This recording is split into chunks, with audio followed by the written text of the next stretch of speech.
लेकिन हमारे जाने में तो जहाँ भी जाते हैं वहाँ हमें भगवान ही नजर आते हैं। जहाँ अभी हम बात कर रहे हैं आपसे, आप स्वयं नारायण हैं। बिल्कुल बिल्कुल, क्योंकि आप स्वयं नारायण है, आपका धन्य भाग्य की दर्शन हो गया। देखिए, धार्मिक तरीके से देखा जाए तो ये जमुनिया गांव और जो चक्की नवरंगा क्षेत्र है, जहाँ पे घर घर बहुत घर समा रहा है लगातार, अभी भी बारिश और अभी भी कटाव तेज है, उफान तेज है गंगा नदी का।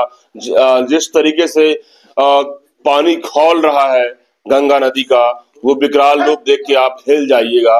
और अभी भी लोग काफी डरे हुए हैं, सहमे हुए हैं। लोग ये सोच रहे हैं कि ये क्षेत्र बचने वाला नहीं है, अगल बगल गांव भी बचेगा नहीं, चाहे वो चक्की नवरंगा का क्षेत्र हो या अगर दामोदरपुर गांव हो, है ना, पंचायत, ये क्षेत्र भी बचने वाला है क्या? कभी नहीं बचने वाला है प्रभु।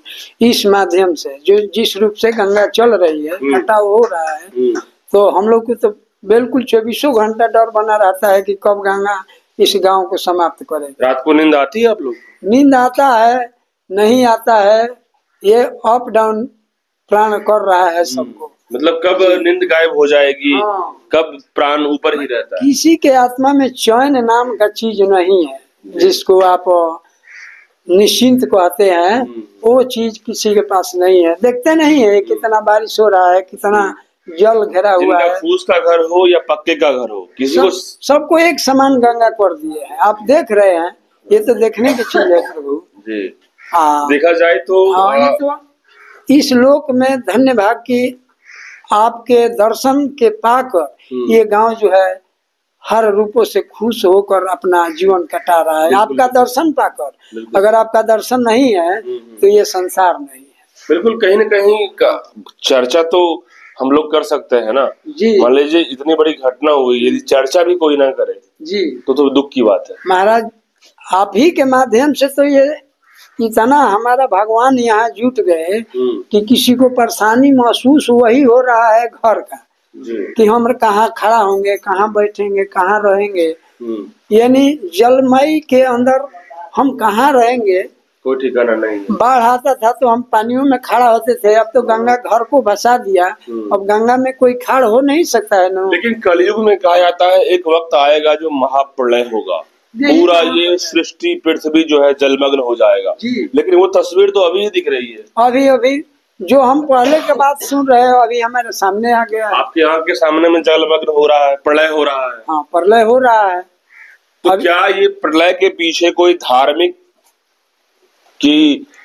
तार भी है या प्रलय के पीछे? अरे प्रभु, ये तो सब कृपा आप ही का है। आप जो चाहे गंगा को मोड़ सकते हैं और चाहे तो नहीं भी मोड़ सकते हैं। लोग कह रहे हैं, लोगों में सुनने में ये मुझे आया, अब इसके पीछे कितनी सच्चाई है आप लोग भी या आप लोग के पूर्वज समझ रहे होंगे, बताए होंगे कि क्या धार्मिक तरीके से कोई चूक हुई है इस क्षेत्र में।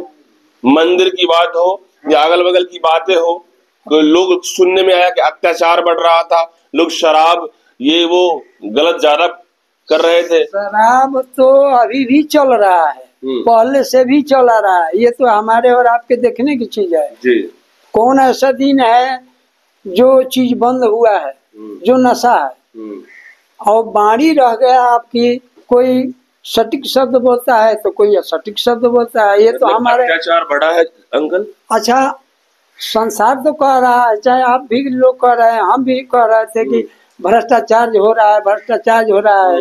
अभी गंगा का कटाव सुन करके आप जो इतना भगवान दौड़ गए कि हम देख रहे हैं कि आज धर्म के ही सब नाम पर दिखाई दे रहा है। लेकिन भ्रष्टाचार और अत्याचार हुआ है तब जाके लगता है गंगा इस तरह से रूप पकड़ रही है। अब प्रभु का कृपा है, पहले क्या हुआ था मैं नहीं जानता। तो प्रभु ही जानते हैं। प्रभु आप ही जानते हैं, हम कहाँ से।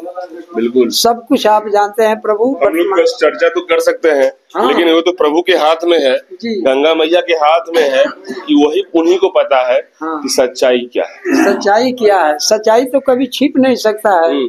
सत्य और सत्य क्या है ये तो आपके सामने है प्रभु। जो चीज हम देख रहे हैं उसी को हम सत्य मानेंगे कि हमारी गंगा नदी सबको परेशान कर रहे हैं। कुछ लोग क्या है कि हम जो लोगों के बीच में गए, गांव अगल बगल घूमे, तो क्या है कि अत्याचार भी बहुत बढ़ा है इस क्षेत्र में। हो सकता है गंगा मैया का रौद्र रूप इस अत्याचार को लेके हो गया। ऐसा हो सकता है, लेकिन हमारे जाने में तो जहाँ भी जाते हैं वहाँ हमें भगवान ही नजर आते हैं। जहाँ अभी हम बात कर रहे हैं आपसे, आप स्वयं नारायण हैं। बिल्कुल बिल्कुल, क्योंकि आप स्वयं नारायण है। आपका धन्य भाग्य की दर्शन हो गया, फिर कब होगा मैं नहीं जानता। आपका गांव प्रभु यही दामोदरपुर है। दामोदरपुर पंचायत पड़ता है। जी जी। आप लोग ठीक हैं? प्रभु आपका माध्यम से हम ठीक है। घर बचा हुआ है अभी? घर अभी तो बचा है, लेकिन उम्मीद अब नहीं है, कोई आशा नहीं है। कटाव कहाँ चले जाए, कब कट जाए, अब ये कौन जानता है। अभी है, कल नहीं रहेंगे। क्योंकि होता क्या है कि गंगा नदी जब कटाव कर रही है तो 10 फीट 20 फीट 50 फीट 100 फीट की गहराई ले रही है। 100 फीट की गहराई तक ले गई है, तभी तो 2 माला 3 माला मकान गिरा और पता नहीं जो मकान गया कहाँ। जी।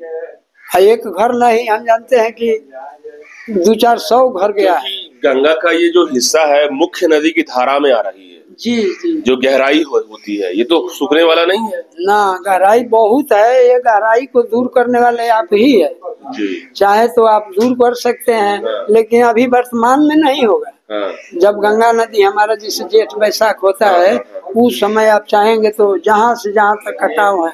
अभी तो 9 करोड़ की कहाँ लोग कह रहे थे कि आया है, कह रहे हैं खा गया।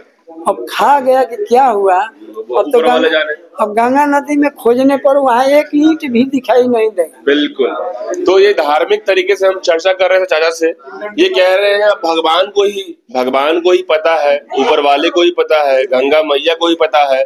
हम लोग तो बस यहाँ रह रहे हैं, लेकिन अभी भी उम्मीद ये नहीं है कि हमारा घर भी बचेगा, क्योंकि गंगा का रौद्र रूप ये कह रही है कि हम इस एरिया के सारे जगह को पकड़ेंगे, कटाव करेंगे, गहराई बनाएंगे, समंदर में जाएंगे, बनाएंगे, और गंगा का रौद्र रूप की जो चौड़ाई है वो कहाँ तक जाएगी कोई ठिकाना नहीं है।